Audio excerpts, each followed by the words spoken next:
Hello friends, Mandar here. I'm back with another video.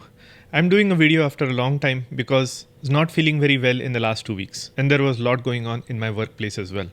But I thought there were some important topics that I needed to cover regarding some concerns that people are having. Especially they have to do with the travel, stamping and traveling on visa and LPR, which is green card. So a lot of important topics. Watch this video until the end and let's get started.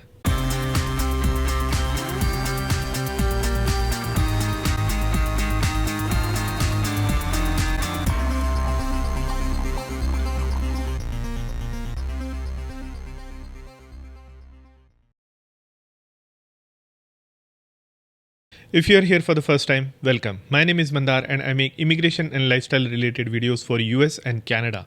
I'm not an immigration lawyer, so anything that I say on this video or on my channel is for information purpose only. And for your specific immigration needs, before you take any action, you should hire a competent immigration lawyer. Now check out the winner in the description of this channel, because sometimes I have observed if I just mention it on the video, people don't get the message and I have to do a follow-up.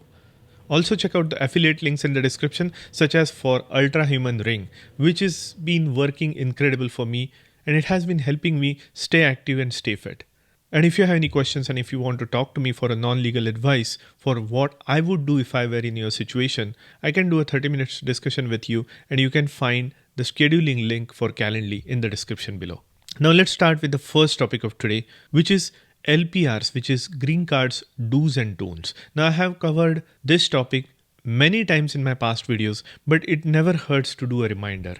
Just few tips and tricks that will help you get through the anxiety during this administration. So what are those?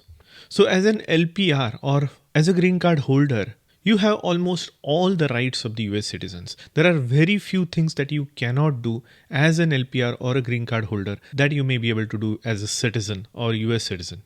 So as long as you keep those in mind, you should be fine, but you should really follow those along. Okay. Now, first of all and first and foremost is as an LPR or as a green card holder, you still don't have a right to vote in the federal elections. Now understand that US immigration is under federal government, which comes under Department of Homeland Security and USCIS. So what they say is if you are an LPR or green card holder, you still don't have a right to vote in federal elections, which makes sense because only US citizens are allowed to vote in federal elections. Now I will go as far as and say that don't vote in any local, federal or state elections if you are not an US citizen. This question comes up in the interview, in the green card interview. Many times people have informed me that this question comes up. The USCIS officer may ask you, have you ever voted in federal elections? And if your answer is yes, that will be a big red flag for them. In fact, that will even deny your case. Now, not that any states allows for non-citizens to vote, but there are a few states who make it easy for people to get away by voting, even if you are not a US citizen. So keep that in mind. So that is number one. The second thing is it's so easy to fall into the trap because there are so many places where you can just check a box to register for voting. Now, even if you are on a visa, even if you are on a green card, unless you are a citizen, you should not check that box. There are so many places where you can just check a box and you might enter into the registration for voting. Now check your local laws in your local state if that allows, but stay away from registering for voting if you are not a US citizen. So that is very important. Now another difference is for LPRs or green card holders, you may not have access to certain federal jobs. The certain federal jobs require a high security level and those are offered only to US citizens. So you might miss out on those jobs. Not to say that there are a lot of those jobs, but just to keep in mind, once you become a US citizen, you have more access to those federal jobs that you may have wanted to do as an LPR holder. Now this is another thing that I want to remind you.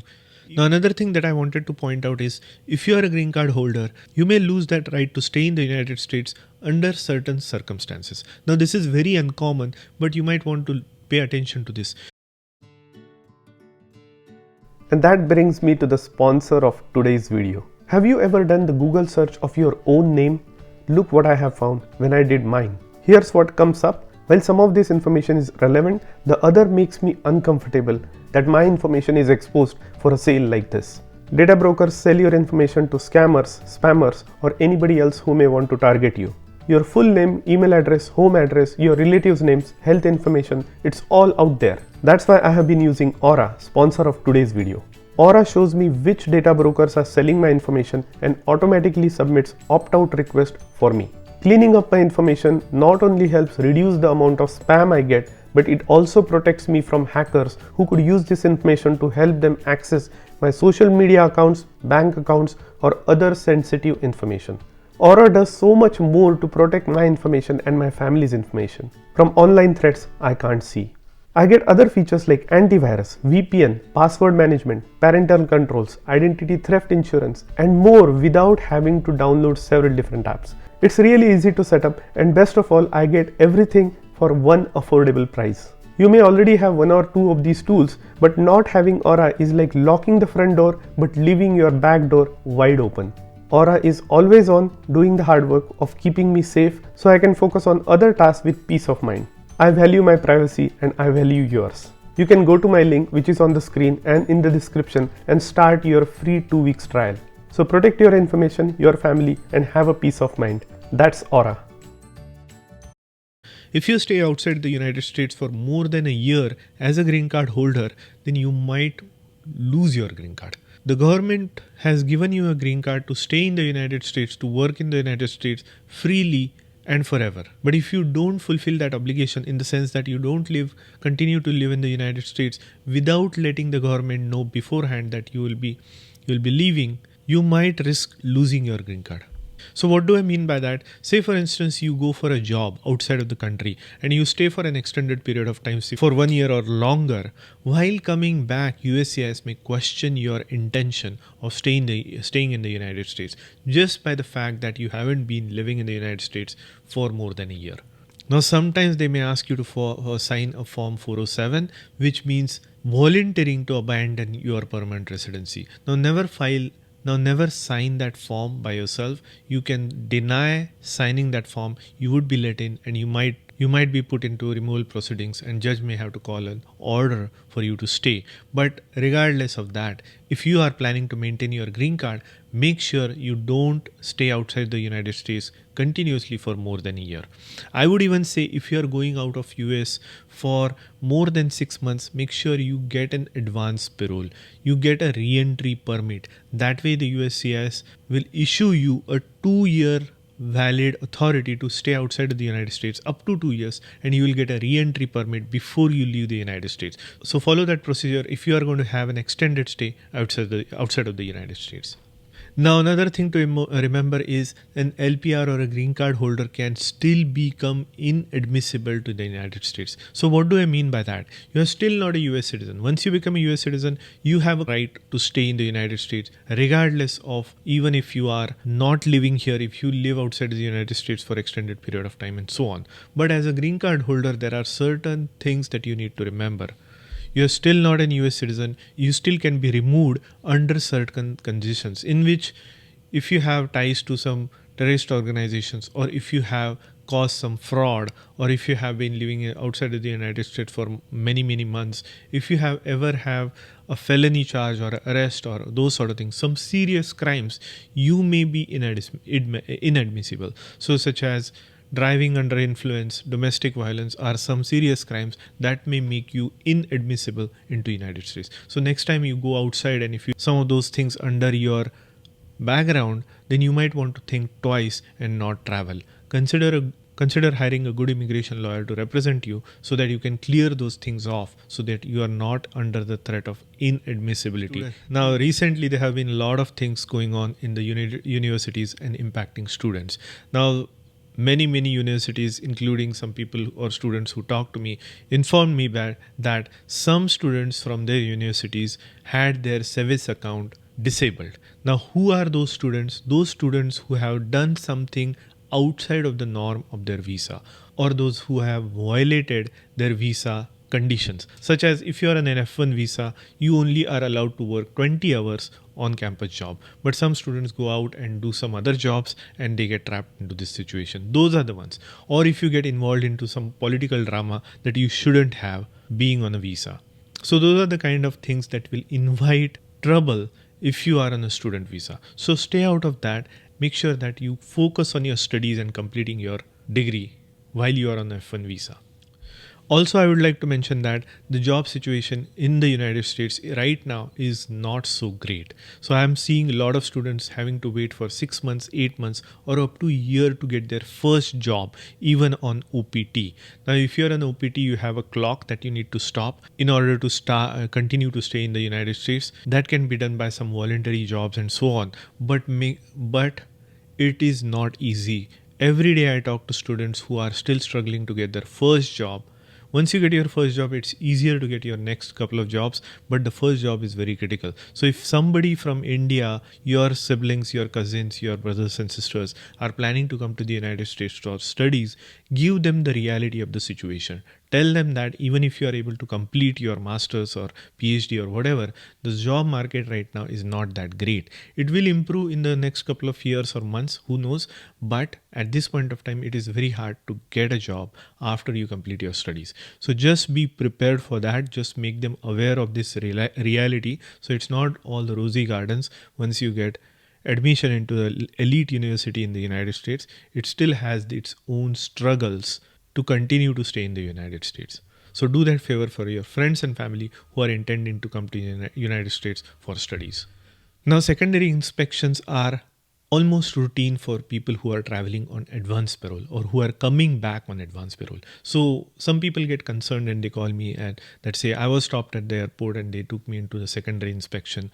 That is very normal if you are traveling on advance parole when you are in adjustment of status. The reason they do the secondary inspection is just to make sure that you still have your adjustment of status pending and it's in valid status. That's all they are checking. They won't even, in most cases, they won't even ask you any questions, but it's just an extra step at the port of entry. So don't be alarmed by that. That is a normal process. Now, concerns about stamping. Now, people who are going to India for getting their stamping done are a little bit concerned, and it's rightfully so, because of the news that we hear on a day-to-day basis on people getting trouble re-entering into the United States. But let me tell you this, unless you have something to worry about in your background check, you should not worry about going for stamping. Now, stamping is still routine. Everybody is getting it. There are a handful of people who get denied, that's for sure. And that is for a valid reason. If you have overstayed your visa, if you have not followed the terms of conditions of your previous visa, if you have ever been denied of a visa or an extension, if you had any kind of a trouble such as arrest or DUI or domestic violence and so on, that may cause additional time, that may cause a denial of your stamping. In addition to that, it is routine for USCIS to give 221Gs, which is administrative processing. I made a special video on 4 types of 221Gs that people receive. In some cases, it's just to buy some extra time for processing.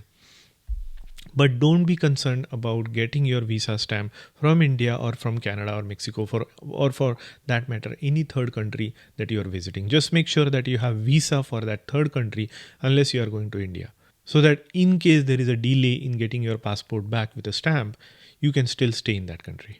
And last topic of today is concerns regarding the travel. Now, again, the same point. People are worried to travel, and rightfully for right reasons. Some people who are on the student visa who have trouble with their savings account, I would suggest not to travel. In other cases, if you are in between jobs and if you are an H1 and if you are in between job and if your H1 has not been transferred, do not travel. Other cases, when you are in the green card process, in your adjustment of status process, and your date is almost ready to become current, or it might get current in the next month or 2 in the final action chart. If you are in that situation, do not travel, because then you might get a notification for coming up for an interview and you don't want to miss it. Don't miss any physical appointment with USCIS. If you have to miss it, proactively let them know that you will need to reschedule, but it's very important. So those are the times where you should not travel. But at other times, it's perfectly fine to travel. You have obligations at home. You have to take care of your family or parents or whoever they may be. You can travel, and as long as you have a valid stamp to come back, or as long as you have a valid advanced payroll to come back. There should be no issue. If you have any specific questions regarding travel, regarding stamping, or any of the other topics that I have covered today, reach out to me on the Calendly and I will be happy to provide you my perspective. Also, I'm doing my EB1A masterclass pretty soon. Find the link in the description if you want to register for that. And if you like the content of this video, hit the like button and consider subscribing to my channel. And I'll see you in the next one.